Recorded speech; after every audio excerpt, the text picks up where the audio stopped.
Hello दोस्तों, नमस्कार दोस्तों, स्वागत है आपका स्पिरिचुअल ज्ञान में। दोस्तों, शब्द हथियार की तरह होते हैं। गौतम बुद्ध एक नदी के किनारे बैठे थे और प्रवचन कर रहे थे।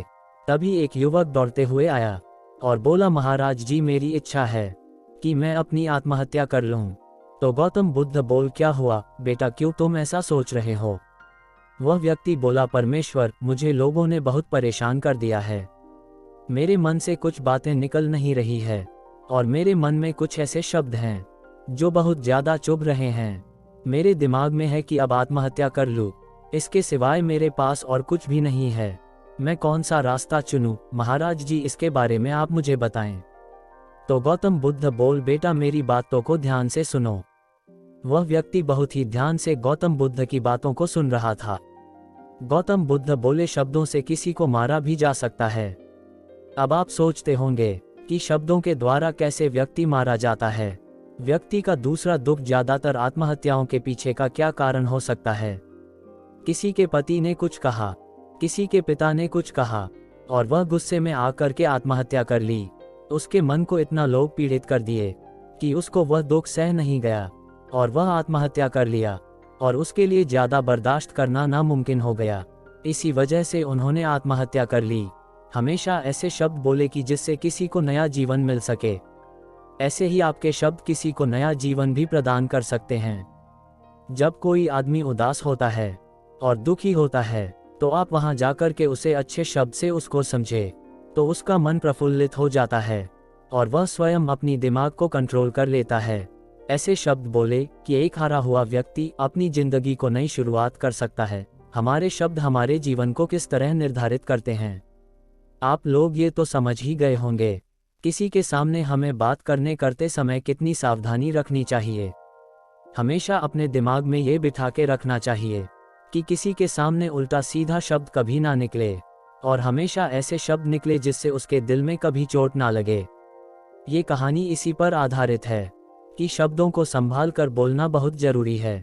अगर उसी जगह पर कई व्यक्ति खड़े हैं और आपस में बात कर रहे हैं तो अगर आपको बात बुरी लगे तब चुप रह लो, वह ठीक है, पर शब्द को संभाल के ही बोलना चाहिए। मेरे चैनल पर जो पहली बार है वह वीडियो को लाइक और सब्सक्राइब जरूर कर दें और कमेंट में ओम नमो बुद्धाय जरूर लिखें। चलिए इस कहानी को हम शुरू करते हैं। कभी कभी शब्दों से अधिक चुप्पी बोलती है। ये कहानी उसी मौन की शक्ति को दर्शाती है जो सही समय पर बोले जाने से अधिक प्रभावशाली होती है। ये कहानी एक ऐसे गांव की है जहां चुप्पी ही सबसे बड़ा हथियार थी। वहां के लोगों ने मौन में छिपे अर्थ को समझ लिया था और इसी समझ ने उन्हें एक अकल्पनीय संकट से बचा लिया। मौन की परंपरा। गंगा के किनारे बसा शांतिपुर गांव अपने नाम के अनुरूप ही शांत था। वहां के लोग कम बोलते, लेकिन जब बोलते तो शब्दों में गहरी सच्चाई होती। गांव के सबसे बुजुर्ग बाबा अमरनाथ हमेशा कहते, जो बोले सो कुशल रहे, पर जो चुप रहे वह अमर रहे। गांव वालों को यह वाक्य शुरू में समझ नहीं आया, लेकिन जैसे जैसे समय बीता उन्होंने महसूस किया कि उनकी चुप्पी ही उनकी सबसे बड़ी ढाल थी। इस गांव में एक अनोखी परंपरा थी, जब कोई अनजान व्यक्ति गांव में प्रवेश करता तो सभी लोग चुप हो जाते। वे न प्रश्न पूछते न उत्तर देते।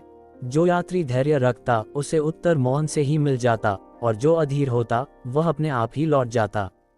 एक दिन गांव में एक अजनबी आया।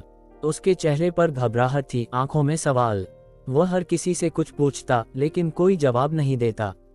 आखिरकार वह एक वृद्ध महिला के पास पहुंचा और गिड़गिड़ाने लगा, मुझे रास्ता बता दीजिए, मैं खो गया हूं। महिला ने उसकी आंखों में देखा और बिना कुछ कहे नदी की ओर इशारा कर दिया। अजनबी समझ नहीं पाया और गुस्से में वहां से चला गया। कुछ दिनों बाद खबर आई कि वह व्यक्ति राजा के दरबार का जासूस था जो गांव के रहस्यों को जानने आया था।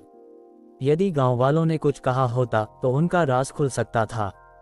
यही चुप्पी उनकी रक्षा का सबसे बड़ा कारण बनी। संकट की आहट। गांव में शांति थी, लेकिन एक दिन ये शांति टूटने वाली थी। राजा वीरेंद्र सिंह का सेनापति भैरव गांव में आया। वह राजा का सबसे क्रूर मंत्री था। जहां से भी वह गुजरता वहां तबाही मच जाती। गांव वालों, राजा का आदेश है।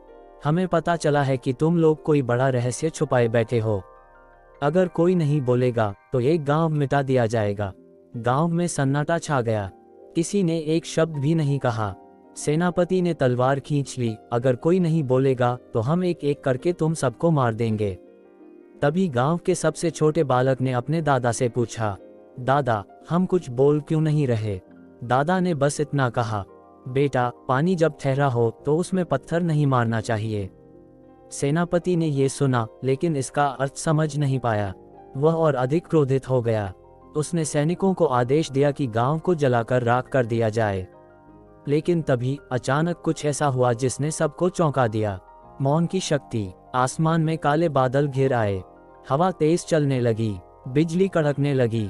सेनापति ने गांव पर हमला करने का आदेश दिया ही था कि तभी नदी का जलस्तर अचानक बढ़ गया। तेज लहरें गांव की ओर बढ़ने लगीं। गांव वालों ने कोई प्रतिक्रिया नहीं दी, वे शांत खड़े रहे। सैनिकों ने डरकर पीछे हटना शुरू कर दिया। सेनापति को पहली बार एहसास हुआ कि यह गांव साधारण नहीं है। उसकी आंखों के सामने पूरा गांव ऐसे खड़ा था जैसे वे किसी प्राचीन शक्ति से जुड़े हों। तभी बाबा अमरनाथ आगे बढ़े और पहली बार बोले, चुप्पी को जो समझ ले वही असली राजा होता है। जो चीखता है वह डरता है, और जो चुप रहता है वह अजेय होता है। सेनापति को लगा जैसे किसी ने उसके कानों में आग भर दी हो। वह तुरंत घोड़े पर चढ़ा और अपने सैनिकों के साथ वहां से भाग गया। गांव एक बार फिर सुरक्षित था। रहस्य का उजाला। जब संकट टल गया तो गांव वालों ने बाबा अमरनाथ से पूछा, हमारी चुप्पी ने हमें कैसे बचाया? बाबा मुस्कुराए और बोले, शब्द कभी कभी शत्रु को बल देते हैं। जब हम कुछ कहते तो सेनापति को हमारे डर का अंदाजा हो जाता, पर जब हम मौन रहे तो उसे भ्रम हुआ कि हमारे पास कोई अदृश्य शक्ति है। यही भ्रम उसकी हार का कारण बना। गांव वालों ने सिर झुका लिया।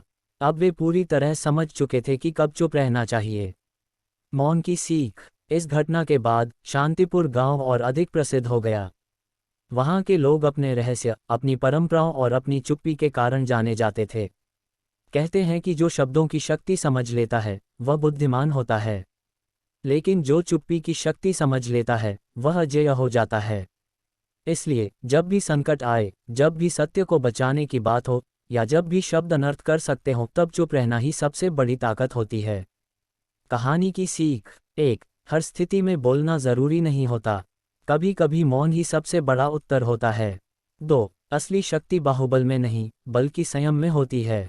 3. जो व्यक्ति चुप्पी की शक्ति को समझ लेता है वह किसी भी परिस्थिति में विजयी हो सकता है। 4. भ्रम कभी कभी शत्रु को परास्त करने का सबसे बड़ा हथियार बन सकता है। 5. मौन केवल एक शब्द नहीं बल्कि एक गहरा रहस्य है। अंतिम वाक्य। शब्द हथियार होते हैं लेकिन चुप्पी ढाल होती है। जो इस ढाल को पकड़ना सीख ले वह संसार में अमर हो जाता है। उम्मीद करते हैं कहानी आपको पसंद आई होगी। अगर पसंद आई है तो मेरी वीडियो को लाइक और सब्सक्राइब जरूर करें। कमेंट में ओम नमो बुद्धाय जरूर लिखें।